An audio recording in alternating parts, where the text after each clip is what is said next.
ধরাই গেছে চিল্লা চিল্লি বাধা একদম চুপচাপ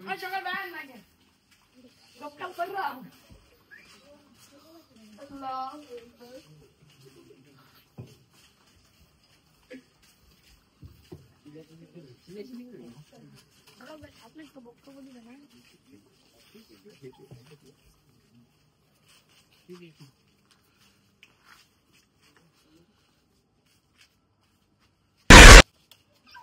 কিরে কিরে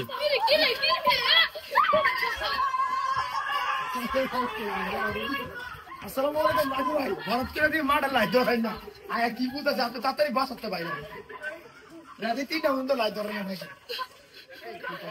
আসসালামু আলাইকুম রাজু ভাই হঠাৎ করে দেখি আমাদের মাঠে লাই ধরানো কেন হয়েছে কিভাবে হয়েছে তা আজকে তদন্ত করতে যাবো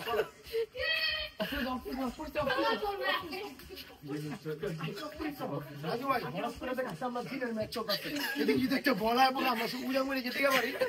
আমরা অনেক রিস্কে আছি রিস্কে চলতেছে মাঠে খেলা হইতেছে তাড়াতাড়ি আসো